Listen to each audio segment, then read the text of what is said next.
بسم الله الرحمن الرحيم الحمد لله رب العالمين والصلاة والسلام على سيد المرسلين وعلى آله وصحبه أجمعين. Hoje eu tenho histórias, mas antes vou desejar as boas-vindas para os que sumiram um pouco e voltaram agora, né? E esperamos que nos dá sempre esse prazer de nos animar aqui junto com a gente. Todo mundo é bem-vindo e muito bem-vindo também os nossos queridos irmãos da internet que acompanham sempre, estão sempre passeando com a gente aí pelas histórias.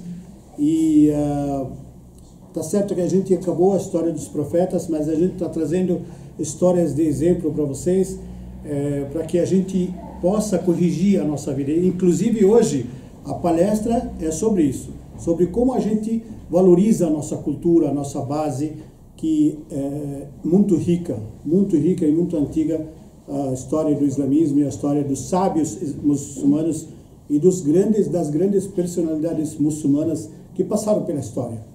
Antes disso, eu escolhi assim, eu vi inclusive hoje um irmão, Jazallah Khair, na internet, eu acho que do Jazair, Argélia. Ele está fazendo vídeos e está explicando a história e a importância da história islâmica. Para nós e para todo mundo, qualquer muçulmano, no mundo inteiro. A história islâmica, quem não tem história não tem base, não tem fundamento, não tem estrutura na vida, sabe? Quem tem história tem cultura, e quem tem cultura tem base, sabe? Tem onde se apoiar, ele sabe a direção. Há muito tempo atrás, aqueles que queimaram os livros em Damasco, onde a fumaça negra ficou em Damasco, um mês ficou. E aqueles que colocaram também todos os livros manuscritos, milhares, toneladas de livros no rio Al-Furat, no Iraque, para acabar com a cultura. Qual era o objetivo deles? Era acabar com a cultura islâmica, a cultura árabe, para quê? Para fazer com que as pessoas nessa religião ficar totalmente perdida, totalmente desviada do caminho certo, do caminho correto. Por quê? Porque eles sabem muito mais do que a gente, que não tem cultura, não tem base, ele fica perdido. Porque quando você não tem base, como se não tivesse casa. E quando você não tem casa, você não sabe aonde ir. Você não sabe aonde retornar, você sai e não sabe aonde. Fica perdido no tempo. Mas quando você tem história, quando você tem base, você sabe aonde vai retornar, sempre sabe aonde vai retornar. Sempre você tem uma estrutura. Quando você fala com segurança. Por quê? Porque você está falando de história, de segurança, de base, muito forte. Esse nosso querido irmão, eu faço questão de citar dele, eu não lembro o nome dele, mas faço questão de sempre dar os créditos para ele, esse irmão que fez esses vídeos, porque é realmente muito importante. Ele mostrou primeiro, ele deu os exemplos das histórias que a gente acredita, que a gente deixa os nossos filhos acreditar nisso, né? E quem são? Tipo, ele citou assim, os 3 mosqueteiros. Quem não sabe dos 3 mosqueteiros? Até dos adultos. Alguém não sabe? Todo mundo sabe. Por quê? Porque entrou, passou na TV, e a história é falsa, não é real. Os 3 mosqueteiros são... Até ele citou um nome, citou o nome do escritor que escreveu essa história, em inglês, escreveu essa história de 3 mosqueteiros, de 3 bêbados, que são valentes, que começaram a se defender o rei, defender não sei o quê. Quer dizer, além da história não é real, 3 bêbados. Ele escreve na história dele 3 bêbados. Né? Isso, como eu falei, história sem base, sem fundamento. Não é real. História, como é que fala? Lenda? Conto. Ficção. Conto. Ficção. Melhor posição, ficção. Quem mais também que inventaram? O super-homem. Né? Um homem que inventaram a história para fazer filme, para fazer bonito, para fazer não sei o que, encantar as crianças numa base errada. É igual hoje, todo mundo sabe, nas escolas é ensinado que o homem veio de explosão, ou o homem veio de macaco, certo? Sendo que ninguém acredita nisso, mas é obrigado a passar na escola. Tem professoras aqui, sabe disso. e sabe do que eu estou falando. Não pode falar não pode falar outra coisa, tem que falar isso. E a própria professora às vezes não acredita que não é. Não é assim, não veio do macaco. O homem veio do homem, Sayyidina Adam, o primeiro homem que desceu para a terra, que dele veio as gerações. E dentre eles também o Homem-Aranha, né? Que fizeram. E não pararam por aí. O que eles fizeram? Inventaram histórias para a gente acreditar, principalmente para a gente, direcionado para a gente como muçulmanos. Que histórias? Histórias, lendas também, ficção. Aladdin, quem não sabe do Aladdin, até os não muçulmanos sabem. Isso, eu ia falar. Aladdin, que tem as lâmpadas mágicas, né? Alibaba e os 40 ladrões, né? Os 40 ladrões, olha que base de cultura, olha os 40 ladrões, quer dizer, um chefe de bando de ladrão, né? Tem história. Presta atenção para a gente chegar onde a gente quer chegar. Alibaba, tem mais um. Sindbad. Sindbad em português comparado o que é? Sinbad. Enfim, inventaram tudo isso para iludir a gente, para a gente sair do caminho certo. Wallahi, gente, wallahi, acredite. Aqueles que acreditam, as crianças que crescem já acreditando nisso, é para não ter base mesmo, é para não ter cultura, sabe? É para desviar da cultura. E pior disso é 1001 Noite. E também uma delas. 1001 Noite. Quem de nós assistiu e não se emocionou ou não se comoveu com essas histórias? Quem de nós? Se eu falar para vocês agora qualquer história, qualquer homem forte ou base forte islâmico que fez história, que marcou história, e são histórias reais. Eles marcaram histórias, são histórias reais. Se eu falar para vocês de qualquer um, alguém sabe. Até os árabes aqui, eu duvido que sabem. Não sabem. Por quê? Porque a TV, realmente a TV é um gomo uma faca de dois gomos, né? Do jeito que você direciona ela funciona. Se você direciona ela para destruir a cultura das pessoas, ela destrói. Se você direciona ela para melhorar a cultura das pessoas, ela melhora. Tudo que ela divulga e tudo que ela ensina, lei. Hoje a Globo, ela ensina uma moda, uma coisinha, uma corrente. Uma vez fizeram uma novela, eu fiquei espantado com isso. Uma corrente que inventaram, a pulseira, aliás, que mostraram que é marroquina, né? Na novela, se tornou moda, uma grande moda, e até hoje as pessoas usam, né? A novela mostrou há pouco tempo da Índia lá, o... Tatuagem, não, henna, né? Henna, igual tatuagem. Então, a maior moda, por todo lado. Quem consegue, Allah fica super feliz. Por quê? Porque é a novela que divulgou, a televisão que divulgou. No entanto, eu vou citar para vocês, primeiro 3 homens muçulmanos, 3 homens, mas não são ficção e não são lenda, são reais. Aconteceu, os 3 homens saíram num grupo de 3.000 pessoas só. Grupo de 3.000 pessoas saíram de Medina e foram até Damasco. Quando a gente fala que saíram em Saria para batalha, todo mundo fala, olha, terroristas. Terroristas, eles gostam de batalhar, eles gostam de lutar. O sangue está na cabeça deles, no coração deles. Mas foram batalhar contra quem? Contra os romanos. Aonde estavam os romanos? Lá na Roma? Não. Estava em Damasco. Estava em Damasco, na Síria, dominando, né? A gente é terrorista se a gente for defender. Mas eles invadem a terra que não é deles, não é terrorista, né? E esses 3 homens foram lutar contra um exército de 200.000 homens. 3.000 homens. 3.000 homens. E Allah subhanahu wa ta'ala, com a fé deles e com a força deles, lógico, não tem lógica de falar que eles venceram. Eles venceram.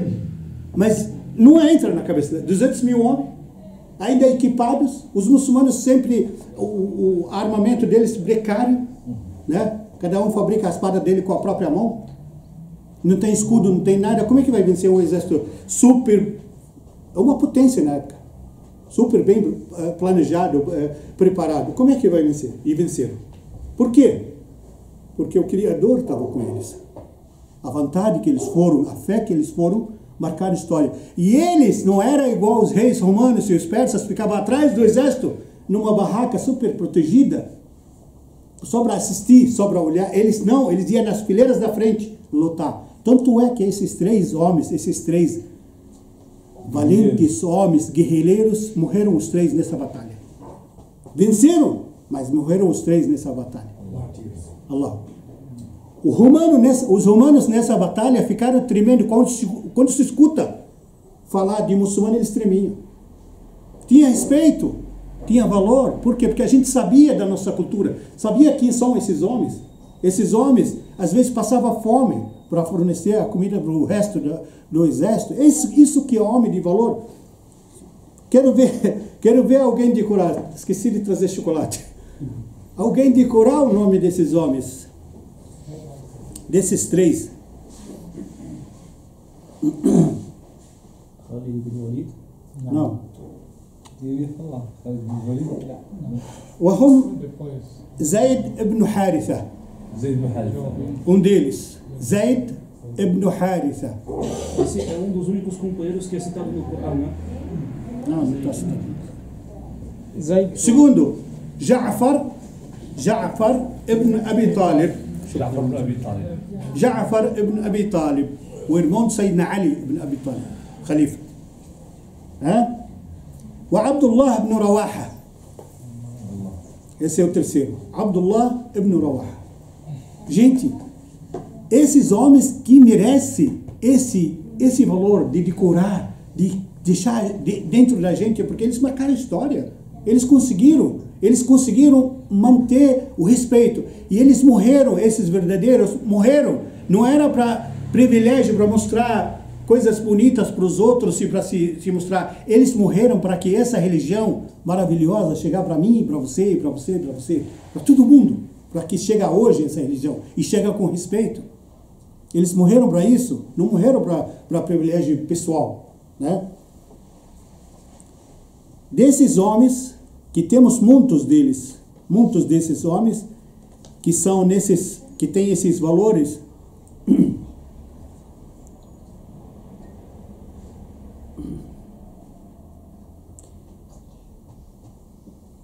e para finalizar desse irmão, que Allah subhanahu wa ta'ala, jazallahu khair, o que ele falou, para finalizar, ele falou assim, acusaram Sayyidina Umar ibn al-As, que governou o Egito na época, acusaram ele de ser o homem mujrim, quer dizer, criminoso, que ele teve que usar a força para poder segurar no Egito, traição, atrás de traição nas voltas dele. Então ele teve que segurar a força, acusaram ele de criminoso.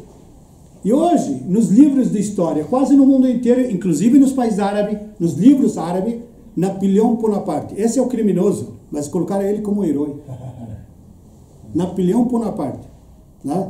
Colocaram ele como herói. Foi ele que usou, né, 3 navios de 1000 mulheres, né, para levar para o Egito. Ele levou 1000 mulheres num navio e falaram para ele, o que você está falando? Está louco? Em vez de levar exército, não sei o que, num dos navios, quando ele foi para invadir o Egito. Aí ele falou para eles, deu risada deles, falou para eles, vocês não sabem por quê? Esse navio de 1000 mulheres só faz uma provocação e uma corrupção na sociedade, um estrago na sociedade melhor do que 100.000 homens. 1000 mulheres só. O que quer dizer? Os muçulmanos que vendem a mulher? Os muçulmanos que desvalorizam a mulher? Ou eles? Usa a mulher para isso. Né? Subhanallah. Enfim, nosso tempo está correndo aqui, já estou apertadíssimo do tempo. Hoje a nossa história, passando para a história tem ligação com isso. Tem ligação como a gente deve valorizar a nossa história, a nossa cultura, a nossa base. E a história hoje deu o nome à história da tufah, da maçã. Né? Não é como fala a maçã do Sayyidina Adam, não. A maçã do um homem chamado Thabit. Esse homem passando pelas ruas da Al-Kufa, no Iraque, passando por lá, passou perto de um bustan. Bustan, em português, é lavoura? jardim assim, jardim de frutas. Pomar. Né? Pomar. Isso, pomar. Passando por lá, do lado, assim na rua, caiu uma maçã na rua. Ele estava faminto. Aí ele pegou, falou, já está na rua mesmo, né? Não vai servir para ninguém. E pegou e comeu. Comeu metade. Quando chegou na metade, praticamente já segurou um pouco a fome, aí ele lembrou, essa não é minha.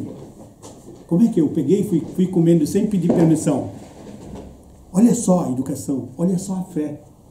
Olha só, aqueles que falam a chave não é roubado. Olha só, a mulher que vai para a feira e experimenta de tudo. Sem pedir permissão. Hã? Tem vezes que eu vou, com o pessoal, todo mundo fala, come uva, qual o problema? Como come uva? Como? Não pode. Até o feirante estranha se eu falo para ele assim, quero comprar uva, alguma coisa, posso experimentar? Lógico, quer dizer, como se falasse assim, experimenta logo, eu tenho tempo de ficar perguntando, se todo mundo vai perguntar, isso aqui. Quer dizer, ele até estranha isso. Esse homem foi lá dentro no Bustan e viu um homem lá e falou para ele, pelo amor de Deus, passei assim, estava um pouco com fome, sem perceber, comi metade da maçã e está aqui outra metade, mas pelo amor de Deus, me perdoa. Me perdoa por ter comido a metade da maçã. Ele falou para ele, olha, eu sou aqui zelador. O dono dessa maçã mora num lugar bem longe. Aonde ele mora, ele falou, numa distância aqui, andando, 1 dia e 1 noite. O quê? Qualquer um de nós, o que ele faria? Ou pegava a maçã, comia o resto e jogava fora. Quer pedir mais maçã. Ou pedia mais um, né? Ou ele falava... Fala pra ele que alguém já comeu. Fala pra ele, peça perdão por mim e tudo. Mas não, era um homem, era religioso, ele tinha consciência. Ele sabia que tinha um dia de julgamento perante Allah. Se esse homem, o dono dessas maçãs, não perdoar ele está frito.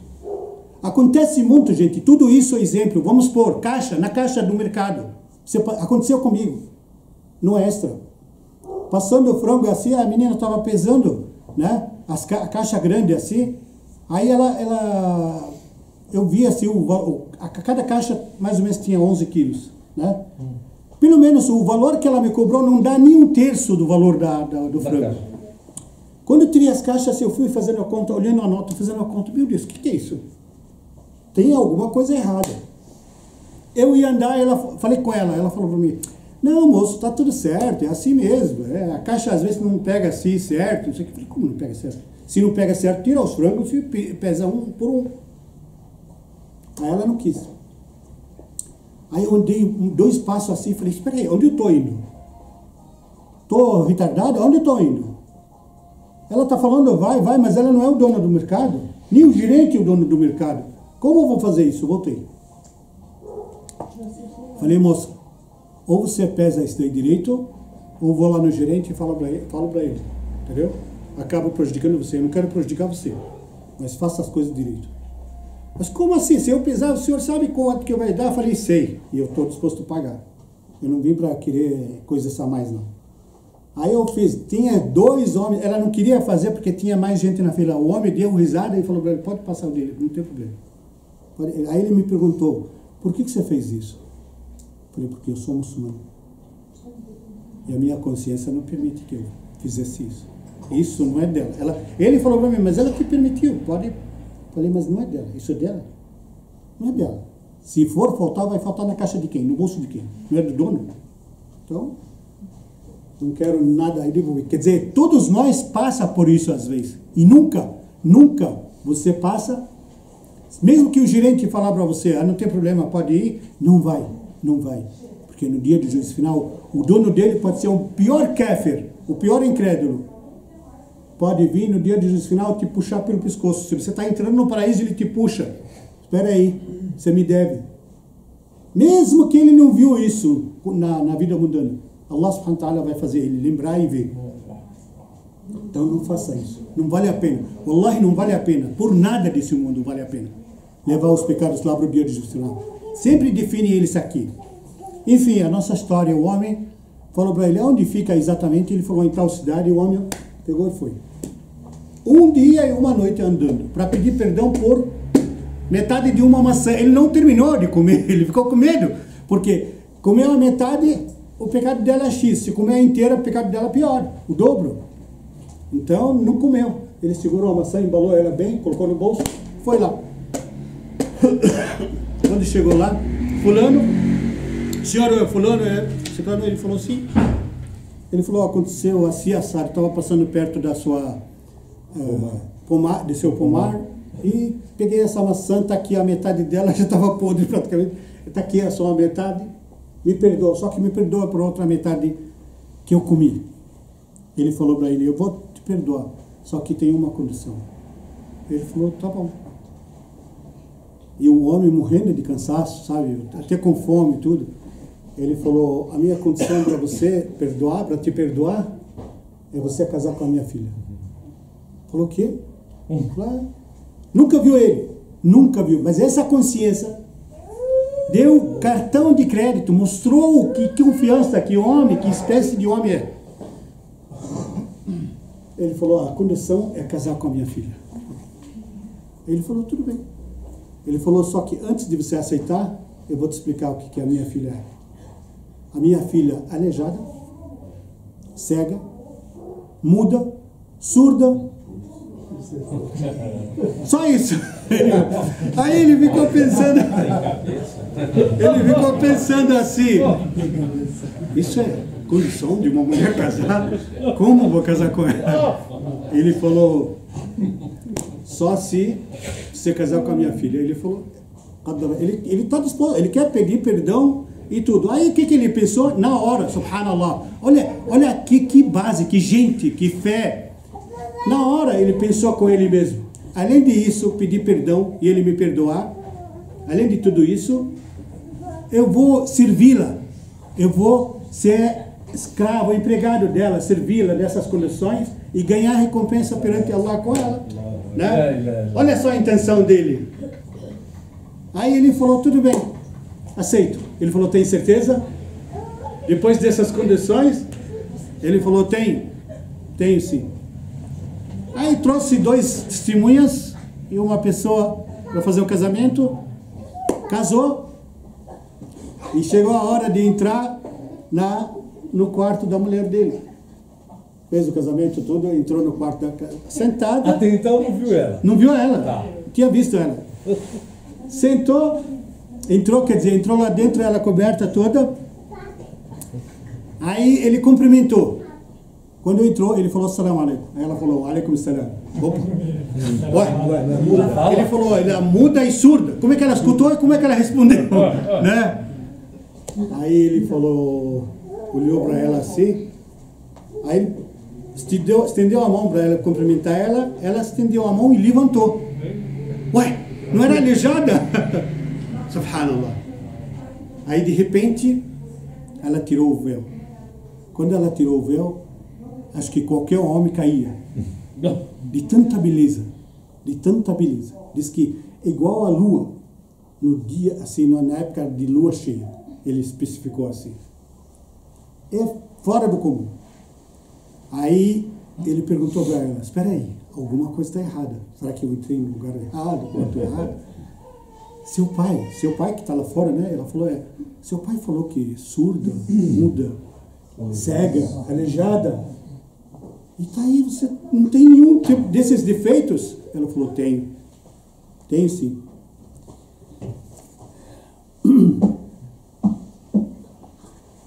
Deixa eu ver o que ela respondeu, porque não decorei cada um deles, né?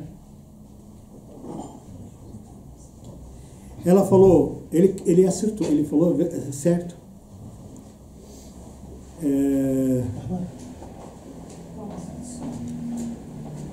Eu não enxergo, nunca enxerguei nada errado, nada que desagrada a Deus. Então segue. Das coisas erradas, segue. Nunca andei num caminho que não agrada a Deus. Tá? Nunca escutei nada a não ser o Corão e as coisas de Deus. Tá? E também falar. Nunca falei a não ser Dhikrullah subhanahu wa ta'ala. O que o homem quer mais do que isso? Subhanallah. Olha o resultado desse casamento. Depois dessa experiência e o próprio homem, ele sabe que tipo de homem que ele escolheu para a filha dele, e ele mesmo pediu ele em casamento, né? Olha o resultado que veio dela. Depois de um tempo, ela ficou grávida e veio dela um homem que marcou a história islâmica. Mudou a história islâmica. Marcou a história. Hoje, os livros desse homem circula pelo mundo inteiro, mundo islâmico inteiro, nas faculdades, em todo lugar. É base islâmica, é base de estudos islâmicos. Esse homem é resultado desse casamento. E esse homem é Abu Hanifa.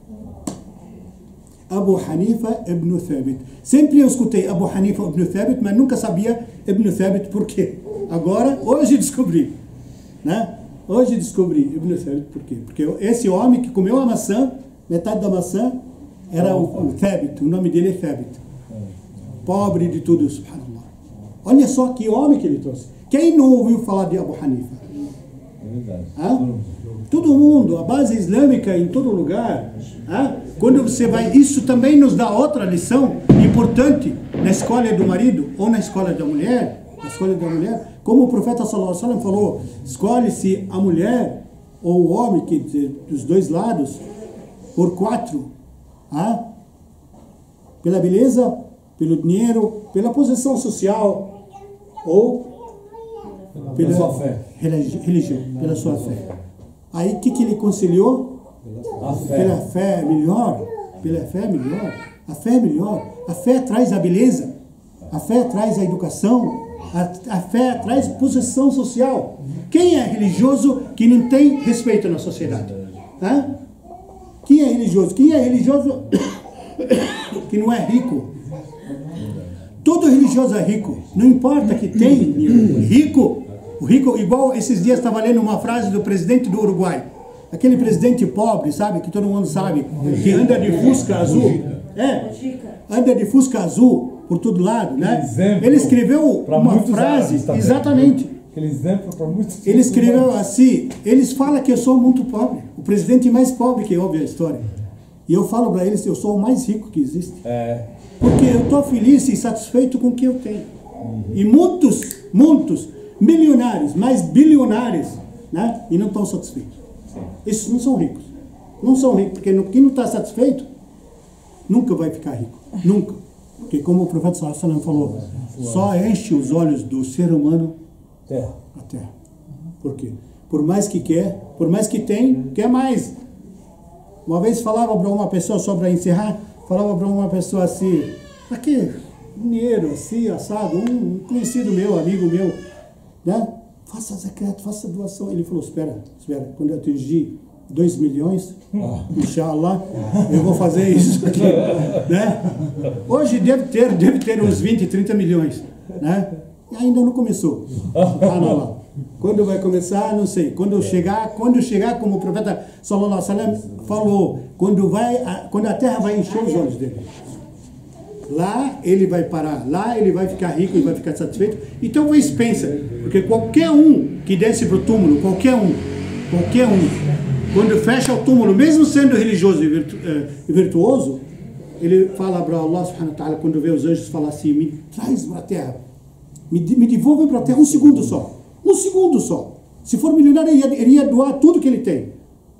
Mas se ele voltar na alma e no corpo que ele estava, ele vai voltar a negar do mesmo jeito.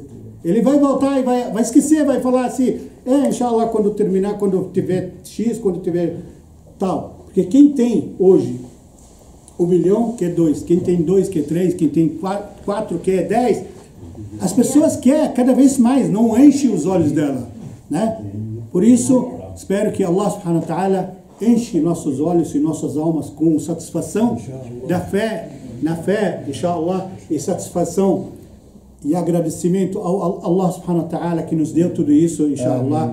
Esperamos que Allah subhanahu wa ta'ala aceita o nosso jejum com todos os irmãos que estão aqui e aceita todos os nossos atos assim que a gente faz do bom, inshallah, para com Allah subhanahu wa ta'ala. Muito obrigado a todos vocês. Celebrar isso, que entramos hoje nos 10 últimos dias e que quem quiser vir fazer etikaf aqui na mesquita nesses 5 dias e quem quer já começar a fazer a doação dos zakats, né? Quem procura o grande eu. Barakallahu fikum, muito obrigado. Assalamu alaikum para todo mundo e para as pessoas aqui da internet e até a próxima, inshallah.